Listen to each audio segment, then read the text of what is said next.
You're tuned in to the Brand Ambassador Select Podcast. Hi, and welcome to the Brand Ambassador Select Podcast, where we build connections, showcase the impressive, and inspire movers and makers. I'm your host, Lenore.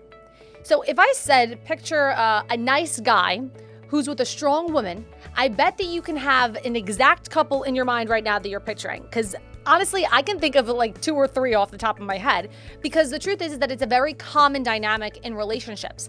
And sometimes in those types of relationships, a man wants to feel more powerful, but just doesn't know how to do it.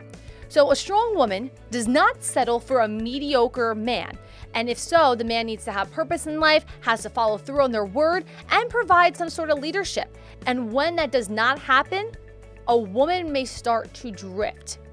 Now, you may be thinking, Lenore, I have a question. How does a man avoid this? Or how can a man completely fulfill a woman? Those questions will be answered on today's podcast show because we've invited men's coach GS Youngblood to join us. GS is a former Silicon Valley executive, founder of a tech company that he eventually sold, and the author of 2 books, including the recently published The Masculine in Relationship. He coaches men in relationships on how to live, love, and lead from their masculine core. So, GS Youngblood, welcome to the Brand Ambassador Select Podcast. Thank you, Lenore. Good to be here. So we're going to start off with a hot, heavy question today. Are you ready for it?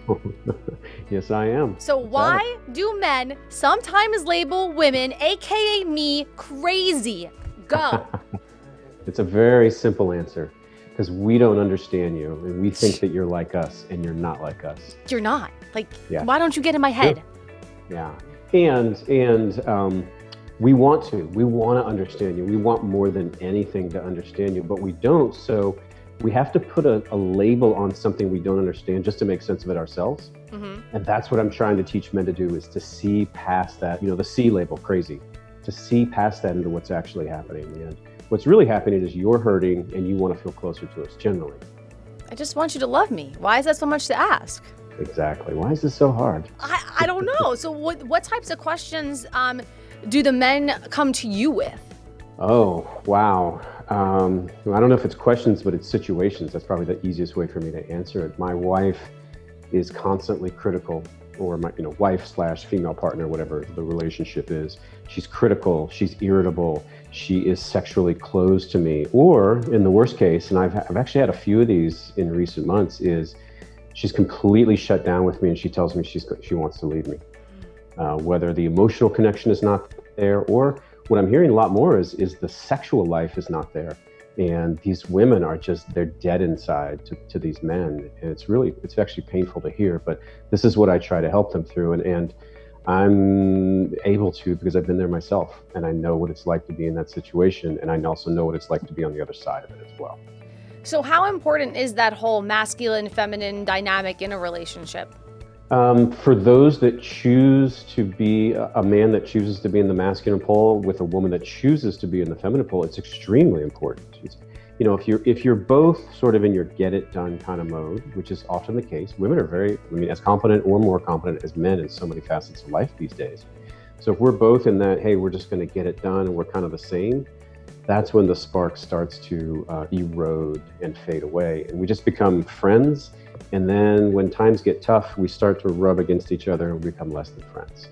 So for me, just experientially and empirically, when the couple has the ability for, at least one of the partners, in this case, it's usually men, to step into that masculine pole, which we can explain what that means. And then the woman to be able to relax into his lead, of her own choice, not out of compulsion, but of her own choice. That's when the juice of the relationship can start to flow in that space of intimacy between them. So you do have your book, The Masculine in Relationship, and I love the subtitle to it, A Blueprint for Inspiring the Trust, Lust, and Devotion of a Strong Woman.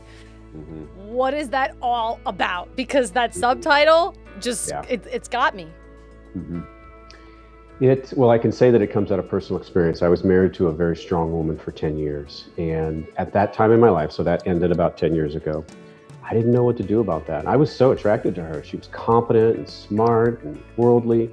And she had a strength in her that I didn't know how to be with. I didn't know how to be in my own power and exist with a woman who was definitely in her power. And so failure was my fuel to really come up with a better way for men to be. What is that model of masculine power that can coexist with today's model of a very strong woman? So I had the motivation, having done it the wrong way. And then after that marriage ended, I went into a long-term relationship for about 7 years with another strong woman. So you have a type? We'll see. Well, that does seem to be. I'm hoping it stays positive. Well, I can tell you it's a lot better now that I know how to be with it. And how do I know how to be in my own power and allow her to shine in all the ways that she wants to, whether it's in her get it done, whether it's in her accomplishments in the world, or whether it's just in her playfulness and radiance, which is the part of her that I really want to come out more. And so it's my way of being that can induce that way of being in her, is what I found. Okay. So now with the relationship you have now, what new things have you implemented to make it more successful? Well, my answer can be perfectly cast in the framework that's in the book. So it's a 3-part blueprint for what I consider to be a masculine core. And this is how I'm answering your question of what I would bring or what I do bring. So the first element of the blueprint is respond versus react. And so this is a quality of a man that has a stillness about him, a groundedness and a solidity, in contrast to that man he's operating out of his wounds and his triggers, and he's reactive, and she gets upset and he gets very reactive. And reactivity could look like he withdraws.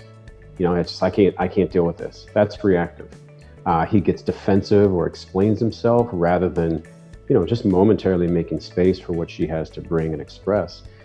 So a reactive man is not going to feel solid to his feminine partner. It's not going to feel good. And reactivity transmits. If I'm all worked up and anxious, you're going to feel that. You can't help but absorb that. And that's not going to feel good to you, and that's not going to actually allow us to be present with each other.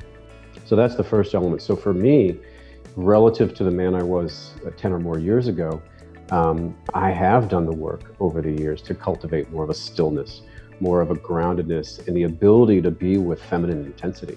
And that took a lot of work over many years to really be able to bring the nervous system down to the point where I can stop, pause, take in what's happening, and then make a choice about how I want to react. Breathe. Just take a breath. My fiance tells me all the time, just take a breath, Lenore, just take a breath. And I'm like, I don't have time to take a breath.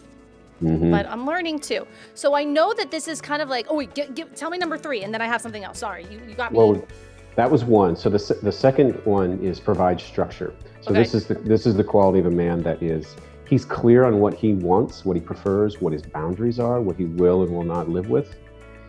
He brings clarity and decisiveness to the couple. It doesn't mean he makes all the decisions, is in charge. It doesn't mean that at all. But he brings clarity and simplifies the world so that whether he makes a decision or the two of you make the decision, he's simplified it so that he sort of relieves some of that burden from you. So this is a man that he's tapped into what he wants. He provides leadership or facilitation for things getting decided and moving forward in the relationship. And I can give examples if you want, but or I can just go to the third part of the blueprint, give me an example. Let's try it out. Oh, one example of providing structure from my own life was in my last long-term relationship. I found we were long distance, and so I found that we just kept having friction because our schedules weren't lined up, and we just weren't aware of what the other person's obligations were. And so at some point I said, look, we're going to sit down every Sunday night, whether it's in person or on the phone, and we're going to do calendaring so that we work all these things out because we're just creating too much friction. So that was me saying, okay, we're going to do something. I'm going to provide some kind of structure that's going to help us have a better relationship. So that's really me providing the leadership in the relationship, but providing that structure and insisting upon it. So that's an example. It's consistency too, to know that I know that every Sunday, 6:00, like my man's going to be there for me, or Tuesdays at 4, like it's always going to be our like hourly chat.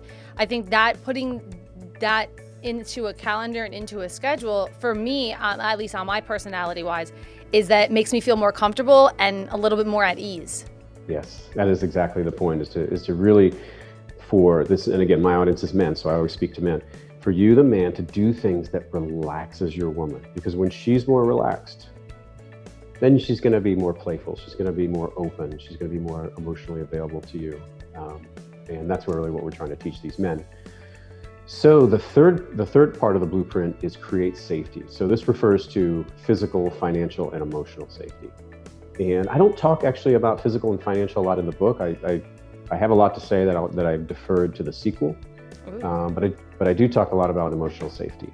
And I have one of my favorite chapters is really, it's like, man, here's what to do when your woman is in her emotional chaos, and maybe even directing it at you and blaming you for it. This is the most challenging situation for most men. It's like we go deer in headlights, because when you're upset, we translate that as you are disappointed in us, and your disappointment is so hard for our male ego to take. But why does it come across as disappointment? Like, I feel my fiance tells me this all the time too, so I guess like you men are somewhat right, but like, why does your mind go there? Well, I'll give you there's two reasons. One is it's our own insecurities coming out and we're projecting on you. Okay. The other is, a lot of cases, a woman her expression of whatever she's in pain about will get intermixed with her own historic toxicity, and it comes out as blaming and shaming. And so even though you think that you're just expressing something in the moment, what you don't realize is there is some blame and shame mixed in there, and that just throws us off. And here's what I've learned, and I've learned this from one of my primary teachers. Sometimes when a woman is angry with her partner, the pain that she's experienced from every single lover in her life, and in addition also potentially her father, and some people even say the epigenetic history of generations of women, tolerating the misogyny and the domineering of men over the years. All of that can sometimes come through in the moment of, what's happening now and what she's upset with him about. And it's not fair, but it's just reality. And from my point of view, the man that can really hold all of that and not get triggered by it, even when her reaction is a little bit bigger than maybe the moment dictates, just knowing that, I'm getting the brunt of maybe years or a lifetime of the little ways that she might have felt hurt by various males. And seeing through that your baby is hurting, and it may kind of suck getting yelled at by you, but my baby's hurting. So fix it. Make me feel better. That's all I'm asking for. But actually though, is there something I can do? Is there something a woman can do to help, not to say mend that relationship, but to kind of meet halfway? Yeah, there is. I get this question a lot from women, by the way. Oh, okay. I guess we're all alike, aren't we? I wish. It'd make it easier if you were. Give us the clearest expression of your heart that you can, without any blame and shaming. Okay. And that can be hard because, you, and it might be something stupid we did. It often is. But if you can just give the clearest expression of your heart hurting without blaming it on us, what you'll do, you won't trigger that ego part of us where, it's like, we've got to try to make this feeling stop that you're disappointed. Because that's what we want to do as men. We want to make it stop, all these feelings. It's like, what can I do to fix this real quick? So if you can give us a clear expression of just the pain you're feeling without any of the blame or shame, you'll be more successful in evoking the best in us. And that's really what it is. You can evoke the best in us just as we can also do that with you. So that's my biggest ask, for the feminine, is just give me the clearest expression of your heart. And I'll give you the most trivial of examples. And like my last partner, like we'd be in bed and sometimes it's cold and she would say, hey, can you go get me a blanket? Yeah. Versus if she just said, baby, I'm cold. And this is a trivial example, but just work with me here. Why didn't you get me the blanket? Why do I have to tell you? Is that what you're gonna go? Well, it's when you say, get me a blanket, I feel like, oh, she's just telling me what to do, which might trigger some other ways that I think that. But when you say, baby, I'm cold, I get the opportunity to be a hero. And I get myself out of bed and brave the cold room. And so without sort of trying to fix, change, things, you're just telling me what's wrong. You're cold. And then I get to be the hero. So if you now take that same dynamic, but put it into an intense situation, if you just tell me you're hurting, then I get to be the hero and step in and make space for that and be with that. without having to defend against something, blaming and shaming. Versus if you blame and shame to kind of get me to change, I don't get to do it out of my own accord. It's almost compulsive at that point. So that's my. I hope that makes sense, Lenore. But that's my clearest answer to your question. Honestly, I think it comes down to how, I hate to admit this, but like, it's not what we say, it's how we say it. Yeah. I feel like I've heard that over and over again, and it just comes to bite me in the butt every single time, because it's from what at least I'm understanding from you is communication. Yeah, a very specific style, but yes, it's communication. Yeah. Now, I need to know, you started out as a Silicon Valley executive and a founder of a tech company. How did you get into being a men's coach? My divorce 10 years ago really devastated me. Just socked me in the jaw. I was all about career then. It changed me, and for personal reasons, it threw me into self-development work, both in the field of what's called authentic relating, and then moving more into men's work over the years. And I started to get really more interested in the human side of things than the technology side of things, and that persisted. And so the more men's work I did, the deeper I went, and then I started to take notes. And then at some point I had a gazillion notes that I put together into the book that we're talking about. This is what lights me up. Still do a lot of corporate work, but this is what lights me up.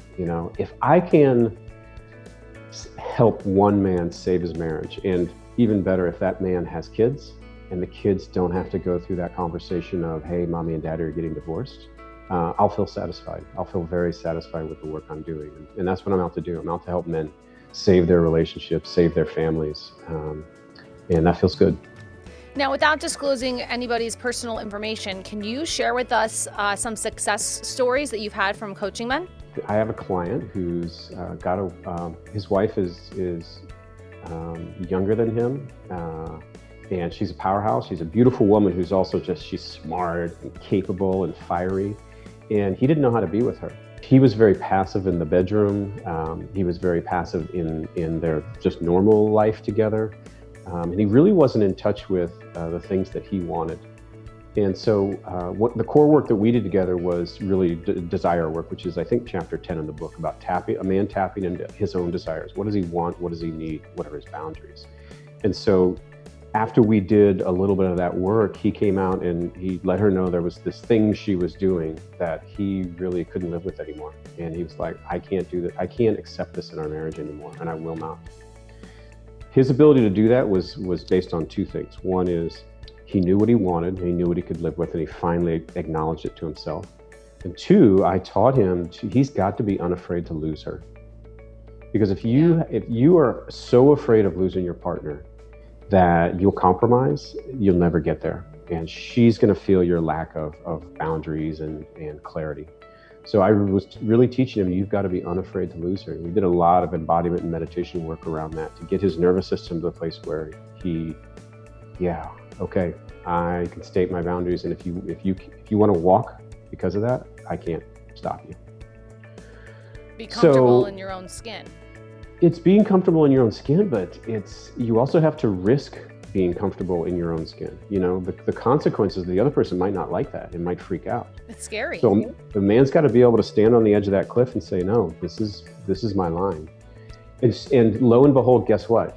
2 weeks into our work together, she was like, what's going on with you? Because she didn't know that he was coaching with me. She's like, what's different about you? Something's different. And then honestly, they're having more sex. So you did the job. I hope so. And kudos to him for being willing to dive in and do the work. But she didn't change. He didn't demand that she have sex with him more. When he started to really stand his ground, be grounded, express boundaries, and have more opinions about what he wanted, she just responded without even knowing what was happening. And then her body started to open to him, and she didn't know why. And suddenly things are very different. Really, they're about a month in right now from our coaching. So I feel great about that, particularly because it happened so fast. But I'm happy for him. She's happy. He's happy. It's great. So when you do work with your clients, you just, in this specific story, the woman didn't really know that he was coming to you. Is that how most cases are? No, it's not how most cases are. It usually happens when the guys are really embarrassed how they're being. And so they don't tell her what they're doing. There's nothing nefarious happening, but yeah, he's a little embarrassed and keeps it to himself. That's usually the reason I find they don't tell their partner. What advice do you have for anybody who is scared to even make that step to say, GS, I need help? I say, look at your life. Are you happy? Do you wake up and roll over with the woman and be like, damn, I am so glad I'm next to you? You know, is she the playful woman, open emotionally, open sexually, accepting and supporting woman that she was when you met her, when you fell in love with her? You know, or have things really changed? And do you spend your day sort of hiding who you are and kind of dancing to avoid trouble? Like, you're in prison, buddy, if that's the case. And it's the case for a lot of men, you know. Do you feel fully in your power, fully expressed? Do you feel good about who you are? And the answer in everybody that comes to me is no, at least to some of those questions. You know, whatever you spend your money on, you buy a car, you go on vacations, is that really worth it more than the day-to-day, moment-to-moment feeling that you have where you feel, disempowered, you feel scared, you feel less than? You know, is that the right trade-off? I guarantee you that you're going to feel a lot better if we can do, 6 months of work together.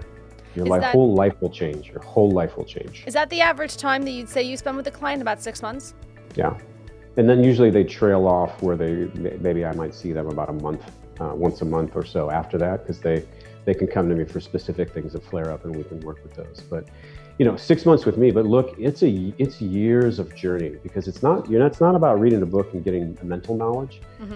We actually do the embodiment work that's down in the body to settle your nervous system. And these things take years. But I can guarantee you, as a man that's gone through it, it's worth it. My life is so different than it was 10 years ago. Well, thank you for trying to say some love out there. Greatly appreciated that. So you can grab a copy of The Masculine in Relationship, a blueprint for inspiring the trust, lust, and devotion of a strong woman. I feel like it needs an exclamation point at the end of that, GS. You can visit him at gsyungblood.com. That's GSYOUNGBLOOD.com. You can reach out via email as well, gs@gsyungblood.com. You can also follow on Facebook at GS Youngblood1 and on Instagram, GS Youngblood MIR. Thank you, GS, for joining us today, enlightening me and the listeners, and I guess I will have some conversations when I go home tonight. There you go. Maybe Buy your man the book. Yeah. All right, that was fun. Thank you for having me on. I'm your host, Lenore, and that's a wrap on another episode of the Brand Ambassador Select podcast. Hit that subscribe button so you never miss one. More at brandambassadorselect.com. See you next time.